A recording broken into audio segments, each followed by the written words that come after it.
You know, we're excited to see what kind of data that we collect from this first project. Any sort of data we get is going to be brand new information for us and for...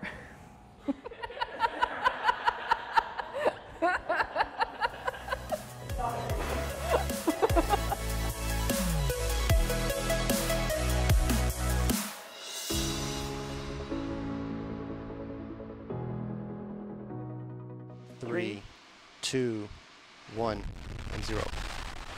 And a liftoff of the Falcon 9 rocket and the Dragon spacecraft, packed with science and supplies for the International Space Station, humanity's home in low Earth orbit. So we were originally scheduled to be on SpaceX 14, but about a week before launch, our project got canceled from that launch because of some issues with the controlled environment. Science in space can be complex, and no matter how meticulously things are planned and executed, sometimes those complexities get in the way of launching on time. When equipment used to house the experiment didn't look perfect for a final pre-flight test, there was no choice but to push it to a later flight to ensure mission success. As a first-time investigator, that was, it wasn't devastating, it was just sad that we weren't going to be able to launch because up to that point, it had taken us about 2 years to get there. Ultimately, it gave us about 6 months more time to reevaluate that controlled system and do some more groundwork to prepare for the launch in December of 2018 on SpaceX 16. After the setback of being moved to a later launch, our team of scientists now has only days left before their experiment will be loaded into a SpaceX Dragon capsule that will carry it to the International Space Station. Elaine and Parastu, the co-founders of a biomedical startup, are at NASA's Kennedy Space Center, readying their research for microgravity. Since this is our first project that's launching to station, this is also our first time working at the Kennedy Space Center.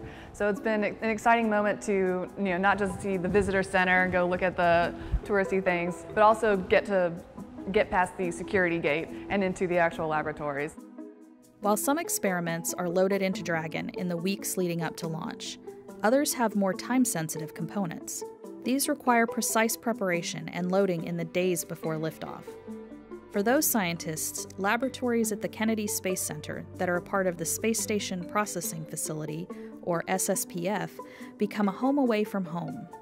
Here, they can carry out the critical last steps of preparing their experiments for delivery to the space station. So we got here on a Thursday, and it's currently Sunday. Put in a big day yesterday filling up these wells with gel solution and getting ready for handover at 7:30 a.m. on Monday, ahead of launch on Tuesday afternoon. Once you arrive here, you kind of get into this other time. It's this weird little time bubble where everything is now L-based and L being launched, and it's L minus 72, L minus 48, L minus 24, and it's just building up to the actual launch time. With those precious remaining hours, the team is prepping their microplates for microgravity. Microplates are also used in labs on Earth, but these were specially designed to be self-contained. My role on the project was to design the actual microplate themselves. The challenge on orbit, though, is that generally fluid experiments have to be conducted in the glove box, and the glove box is very time limited.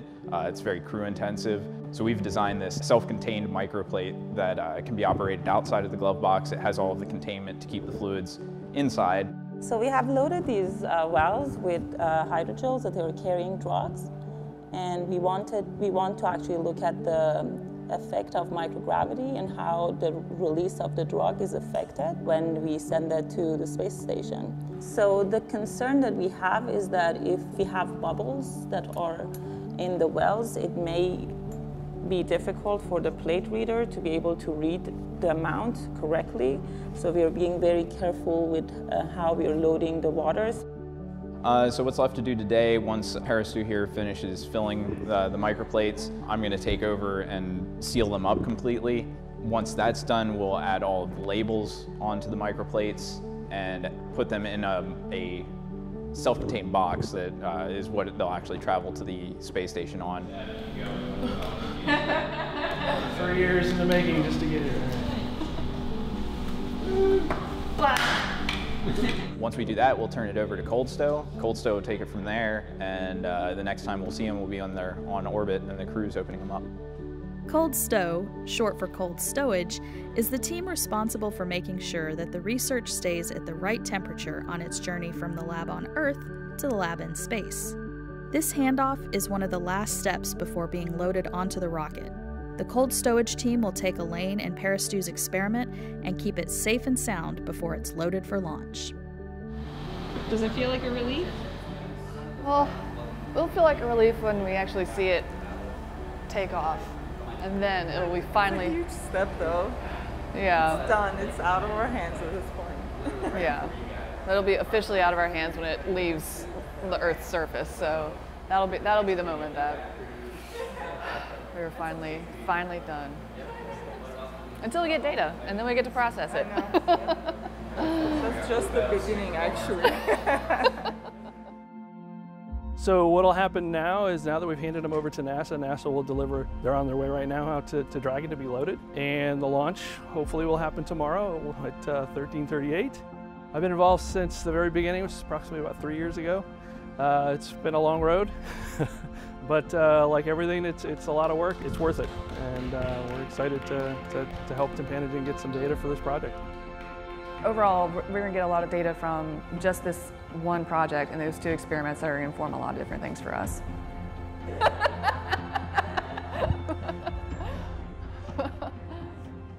right. It's a little windy out here today. It's a beautiful day. It's a little windy. It's got me concerned. My launch intuition is tingling a bit. It's always an awesome and amazing and special thing to see.